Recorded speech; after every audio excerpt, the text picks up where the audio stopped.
Eto na nga mga chong, marami tayong basketball updates. Coach Team Gone, dismayado sa kanyang kupunan. Anong adjustment ang gagawin? Anyari kay Scottie Thompson, bakit biglang bagsak ang laro ngayong semifinals? So ngayon nga mga chong, ay lamang na ang Meralco ngayong semifinal series. Matapos itaob ang Ginebra kagabi sa score na 87-80. Aminado nga si Coach Team na na-outplayed sila at deserve ng Meralco na makuha ang panalo. Pero ano nga bang nangyayari kay Scottie? Bakit biglang bumagsak ang kanyang performance? Sa panimula ng All Filipino, ay napakalaki ng impact na nagagawa ni Scottie sa kanyang koponan. Sa katunayan, ay noong nagbalik sa laro si Scottie, ay doon nga nagtuloy-tuloy ang panalo ng Ginebra. Pero ngayong semifinals, ay napakalaki ng pinagsak ng laro ni Scottie. Last game 2 ay nakapagtala lang ito ng 6 points. At sa kakatapos lang na game 3, nakapagtala si Scottie ng 8 points. Pero yung pinakamalala sa kanyang performance ay napakababa ng kanyang field goal percentage na 15%.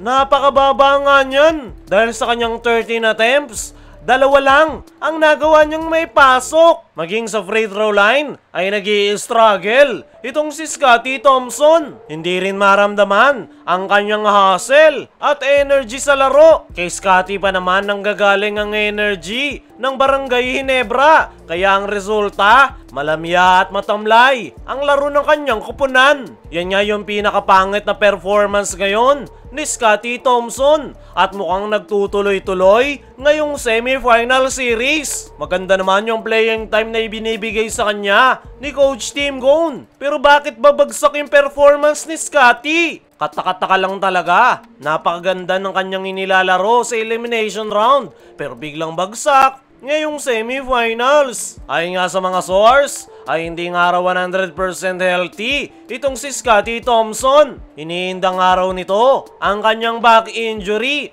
Tolerable naman daw at kaya makapaglaro, pero nababother nga raw si Scottie dahil naramdam niya ang sakit sa kanyang likod. At yan nga yung possible na dahilan kung bakit biglang bumagsak ang performance ni Scottie Thompson ngayong semifinals. Kung matatandaan nyo mga chong, na ang dahilan niya kung bakit hindi nakapaglaro agad si Scottie ngayong All Filipino Conference ay dahil sa kanyang slip disc injury. Isang sakit sa likod na matagal na niyang iniinda. Nabanggit na nga ni Scottie na nagpapabalik-balik ang kanyang slip disc injury at ramdam niya raw every game. Proper stretching lang daw ang kanyang ginagawa. Kaya siya nakapaglalaro. Pero hindi nga yung ginagawang rason ni Scottie Thompson dahil binigyang credit nga nito ang Meralco Bolts dahil sa napakagandang adjustment at game plan. Magandang araw ang opensa, lalong-lalo na ang depensa ng Meralco at aminado si Scottie na nahihirapan siya dyan.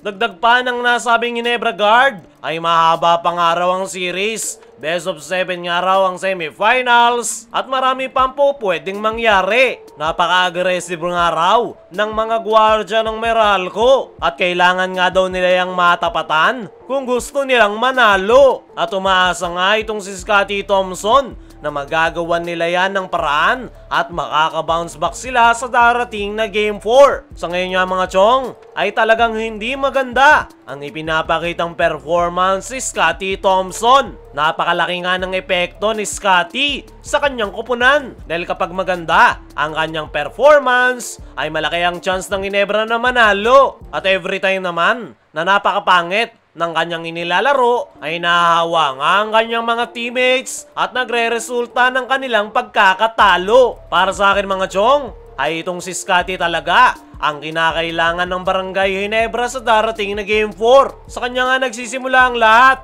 Opensa dahil sa triangle offense at siya rin ang spark plug ng energy ng kanilang kupunan. Kung si Scottie ay nawawala sa Barangay Ginebra, ay aminado naman itong si Coach Team Gone at dinescribe pa na terrible ang kanyang kupunan matapos ang kanilang second straight loss sa Meralco Bolts ngayong best of 7 semifinals. No excuses nga para kay Coach Team Gone matapos ang kanilang pagkakatalo sa Game 3 sa score na 87-80. Matapos ngang makuha ng Barangay Ginebra ang Game 1 ay nadalawahang sunod na nga sila ngayon ng Meralco Bolts. at nalalagay nga ngayon sa alanganin ng kanilang koponan. Ayon nga mismo kay Coach Tim sa kanyang ambush interview ay ang masasabi niya nga lang daw ay terrible game. Hindi raw nila deserve ang panalo, deserve daw ng Meralco. Very obvious nga na frustrated itong si Coach Tim Cone sa naging performance ng kanyang koponan. Dagdag pa nga ni Coach Tim ay na-outshot, outplayed at na-outcoach nga raw sila ng Meralco Bolts. Nagpamigay nga ng 31 points ang Ginebra sa Meralco Bolts sa opening period. At yan nga yung naging strong start ng Meralco at na-maintain nila yan hanggang dulo. Ayon nga kay Coach Tim, ay kailangan nga raw ng something na pagbabago sa kanyang koponan bago magsimula ang paparating na Game 4. Pero aminado si Coach Tim na wala pa nga daw siyang idea kung paano susolusyonan yan, lalo na't isang araw lang ang kanilang magiging pahinga, magsisimula na agad ang Game 4 sa MOA. Dagdag pa ni Coach Tim, kailangan raw nila ng pagbabago. Hindi nga daw pwede na parehong laro lang ang kanilang ipapakita. At yan nga raw ang susubukan nilang gawa ng solusyon sa loob ng 24 hours. Para sa akin mga chong, ay dyan nga magaling itong si Coach Tim. Pagdating sa mga in-game adjustment, hindi naman siyang tatawagin na Master of Adjustment ng PBA nang wala lang. Panigurado, magagawa niya ng paraan ang problema ng kanilang koponan. Possible na magkaroon ng mas malawak na player rotation si Coach Tim Cone para masabayan yung bench ng Meralco o maglalabas ito ng bagong combination. At yan nga ang abangan natin sa darating na Game 4.